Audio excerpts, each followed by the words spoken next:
अस्सलाम वालेकुम। दोस्तों, आज हम आपको बताने वाले हैं कि बीवी की 3 बातें शौहर को जल्दी बूढ़ा कर देती है। इसके साथ साथ हम आपको एक लड़की का वाकया भी सुनाएंगे जिसने कहा कि मैं उस लड़के से शादी करूंगी जो मुझे पर्दे में रखेगा। एक लड़के ने ये शर्त मान ली और उन दोनों की शादी हो गई। फिर उस लड़के ने क्या किया आगे हम आपको बताएंगे, और फिर इसके अलावा हम आपको हजरत अली के हवाले से बताएंगे कि इंसान पर बुरा वक्त क्यों आता है। इसलिए दोस्तों, वीडियो बहुत ही दिलचस्प होने वाली है, आखिर तक जरूर देखें। तो चलिए शुरू करते हैं। दोस्तों, किसी गांव में एक लड़की रहती थी जिसकी ये डिमांड थी कि वो उस लड़के से शादी करेगी जो शख्स उसे बापर्दा रखेगा, यानी पर्दे में रखेगा। एक नौजवान ने ये शर्त मान ली और वो शादी के लिए राजी हो गया। फिर आखिरकार वो वक्त आया कि उन दोनों की शादी कर दी गई। वक्त गुजरता गया, यहाँ तक कि उनका एक बेटा पैदा हो गया। एक दिन शौहर ने बीवी से कहा कि मैं सारा दिन खेतों में काम करता हूँ, खाना खाने के लिए मुझे घर आना पड़ता है, जिससे मेरा बहुत ज़्यादा वक्त खराब हो जाता है। कल से तुम मुझे खाना खेतों में ही ला दिया करना। बीवी इस बात के लिए राजी हो गई। इसके बाद वक्त गुजरता गया और उनके यहाँ एक और बेटा पैदा हुआ, जिस पर शौहर ने कहा कि अब गुजारा करना मुश्किल हो गया है, इसलिए तुम्हें मेरे साथ खेतों में मेरा हाथ बटाना पड़ेगा, यानी खेत के कामों में मेरी मदद करनी होगी। बीवी इस बात के लिए भी राजी हो गई, लेकिन वो दिल से खुश नहीं थी, क्योंकि अब वो बेपर्दगी तक पहुंच गई थी, यानी उसको बेपर्दा रहना पड़ता था। जब उसके यहाँ तीसरे बेटे की पैदाइश हुई तो उस वक्त तक उसका शौहर उसे मुकम्मल बेपर्दगी तक ले आया। वक्त गुजरता गया और उनके बेटे बड़े हो गए। एक दिन वो यूं ही बैठे हुए थे कि शौहर हंसने लगा। बीवी ने पूछा, क्या बात है, क्यों हंस रहे हो? तो शौहर कहने लगा कि तू बहुत पर्दा करती थी, आखिरकार तेरा पर्दा खत्म हो गया। क्या फर्क पड़ा तुझे पर्दे या बेपर्दगी से? जिंदगी तो वैसी ही गुजर रही है। बीवी ने कहा कि तुम साथ वाले कमरे में छुप कर बैठ जाओ, मैं तुम्हें पर्दे और बेपर्दगी का फर्क समझाती हूँ। शौहर ने कहा ठीक है, और वो कमरे में छुप कर बैठ गया। बीवी ने अपने बाल बिखेरे और रोना पीटना शुरू कर दिया।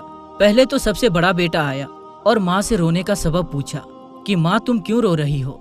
माँ ने कहा कि तेरे बाप ने मुझे मारा है। बेटे ने कहा तो कोई बात नहीं, वो आपसे मोहब्बत भी तो करते हैं, आपका ख्याल भी रखते हैं। उसने माँ को समझाया और चला गया। बीवी फिर से रोने की एक्टिंग करने लगी और दूसरे बेटे के आने पर उसे बताने लगी कि तेरे बाप ने मुझे मारा है। ये सुनकर बेटे को गुस्सा आ गया। उसने बाप को बुरा भला कहा और माँ को भी समझाया और चला गया। इसके बाद घर में तीसरा बेटा भी दाखिल हो गया तो बीवी फिर से रोने लगी। छोटे बेटे ने माँ से रोने का सबब पूछा तो उसने बताया कि तेरे बाप ने मुझे मारा है। ये सुनते ही वो गुस्से से आग बबूला हो गया और ऊंची आवाज में गालियां देते हुए डंडा उठा लिया और कहने लगा, अभी बाप की खबर लेता हूँ। इतनी देर में बीवी उठ खड़ी हुई और अपने शौहर को आवाज देकर बाहर बुलाया। फिर कहने लगी, मेरा पहला बेटा पर्दे में पैदा हुआ था, इसलिए उसने तुम्हारा पर्दा रखा। दूसरा बेटा कम पर्दे के जमाने में पैदा हुआ, इसलिए उसने तुम्हारी आधी लाज रखी है। यानी दूसरा बेटा उस वक्त पैदा हुआ था जब वो औरत अपने शौहर के लिए खेतों में खाना लेकर जाती थी, जबकि तीसरा बेटा जो मुकम्मल बेपर्दगी में पैदा हुआ था वो मुकम्मल तौर पर तुम्हारी इज्जत का पर्दा उतारने लगा। सबक ये है कि पर्दा औरत का फितरी तकाजा है और जो अल्लाह ताला की तरफ से हुक्म भी है, जिसकी बेशुमार हिकमतें अल्लाह ताला ही जानता है। और ये दुनियावी कायदा भी है कि अगर आप किसी गाड़ी को चलाने के लिए उसकी हिदायत के बगैर चलाना शुरू करें तो वो यकीनन बर्बाद हो जाएगी। बात है तो कड़वी, लेकिन है सच्ची। एक मर्द की गैरत का अंदाजा उसकी औरत के लिबास और पर्दे से लगाया जा सकता है। ख्वाहिशात अपनी मर्जी से उठाए हुए बोझ हैं। अगर अपनी परवाज बुलंद रखनी है तो बोझ हल्का रखे, सफर आसान हो जाएगा। कहा जाता है कि बीवी की 3 बातें शौहर को जल्दी बूढ़ा कर देती है। नंबर 1, गैर मुनासिब रवैया, बीवी का गैर मुनासिब रवैया। नंबर 2, बदजुबानी। और नंबर 3, शौहर को उसका मुकाम ना देना ही शौहर को जल्दी बूढ़ा कर देता है। दोस्तों, मियाँ बीवी का एक दूसरे को समझना जरूरी है, एक दूसरे का एहतमाम जरूरी है, मोहब्बत जरूरी है और सबसे बढ़कर भरोसा करना जरूरी है। जिस मर्द को सच्ची मोहब्बत होगी वो उस औरत का साथ कभी नहीं छोड़ेगा। दोस्तों, इसके अलावा हम आपको बताते हैं कि हजरत अली ने फरमाया, इंसान पर बुरा वक्त क्यों आता है। दोस्तों आप भी ये जरूर सोच रहे होंगे कि अल्लाह हमारे ऊपर बुरा वक्त क्यों भेजता है। तो चलिए इसके बारे में हजरत अली ने क्या फरमाया है हम आपको बताते हैं। हजरत अली की खिदमत में एक शख्स आया और दस्ते अदब को जोड़कर अर्ज करने लगा, या अली बुरा वक्त इंसान पर क्यों आता है। तो हजरत अली ने फरमाया, ऐ शख्स, बुरा वक्त इंसान के गलत फैसलों और गलत आदतों की वजह से आता है, लेकिन जब बुरा वक्त आता है तो अपने साथ अल्लाह का तोहफा लेकर आता है। तो वो शख्स कहने लगा कि या अली, बुरा वक्त भी अपने साथ अल्लाह का तोहफा लाता है, वो कैसे?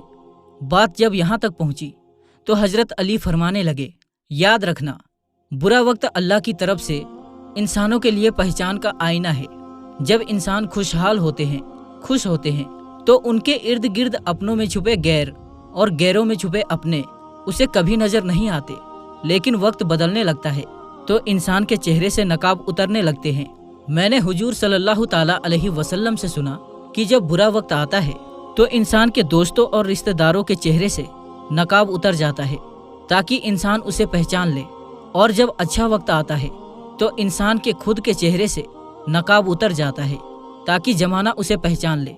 तो प्यारे दोस्तों, आज की इस वीडियो में इतना ही। ये वीडियो आपको कैसी लगी आप हमें कमेंट बॉक्स में ज़रूर बताइएगा। अगर आपने इस वीडियो को लाइक नहीं किया है तो इसे लाइक ज़रूर करें और ज़्यादा से ज़्यादा शेयर भी करें। तो हम मिलते हैं दोस्तों फिर एक नई और अच्छी वीडियो के साथ। तब तक के लिए अस्सलाम वालेकुम, अल्लाह हाफिज़।